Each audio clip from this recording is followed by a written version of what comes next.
This week, China's Xi Jinping and Russia's Vladimir Putin inaugurated a new era of partnership just before Taiwan inaugurates a new president on Monday. A new book argues that Taiwan is at the center of China's challenge to U.S. power and influence in Asia. Here's Nick Schifrin. The Biden administration calls China the only country in the world with the will, intent, and military strength to change the world order. It says China threatens the U.S. and allied interests all over the world. And now the U.S.'s national security strategy prioritizes confronting China. How did Washington and Beijing get to this point? How strong are Washington and Beijing compared to each other? And how should the U.S. approach its relationship to China? Those questions are at the heart of a new book, World on the Brink: How America Can Beat China in the Race for the 21st Century. The author is Dmitri Alperovitch with Garrett Graff. Dmitri joins me in studio. Dmitri, thanks very much. Welcome back. Thank you. You start the book with a scenario. It's right after Election Day 2028, and Beijing decides to invade Taiwan. Is that the future we're headed toward? Well, look, I think that period of 2028, potentially through 2032, when you could see Xi Jinping at the twilight of his power. He's going to be 79 in 2032 when he's up for Communist Party election once again. And I believe that he wants to do it on his own watch. Just like Putin wanted to invade Ukraine, he's in his 70s. Xi Jinping is in his 70s. Both men are driven by their egos. They don't only want to take these countries, Ukraine in the case of Putin, Taiwan in the case of China, but they want to be the ones to do it because they want to go down into the pantheon of history and be presented as the great leaders of their country. You call it Cold War II. Why? When you compare it to the first Cold War, the similarities are just numerous. We have an ideological struggle, an authoritarianism versus democracy that the Biden administration talks about. You have an arms race, both a conventional one and a nuclear one. You have a space race. You have a trade war. And you also have a tech war. You have a spy war. And on top of all of this, you have a global competition for supremacy between the United States and China that plays out in the diplomatic sphere, in the military sphere, and in the economic sphere all over the world. Let's go back to what you call a turning point. You write that China achieving presence in the Spratly Islands in the South China Sea near the Philippines was, quote, a microcosm of the modern China challenge, America's failure to read China correctly, and its failure or disinterest in acting earlier to counter its rivals' rise. Why?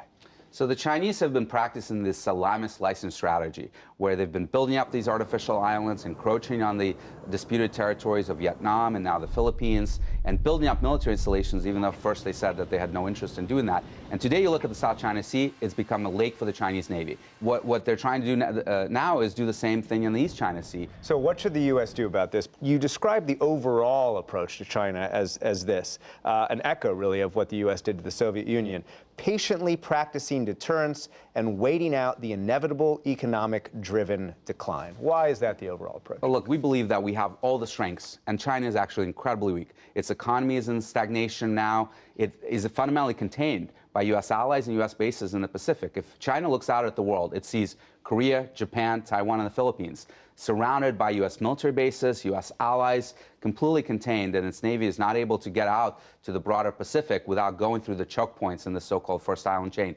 Militarily, though, as you know, there are some people who are worried the U.S. isn't doing enough and that China actually would be able to practice the denial of U.S. ships in the territory that it claims as its own.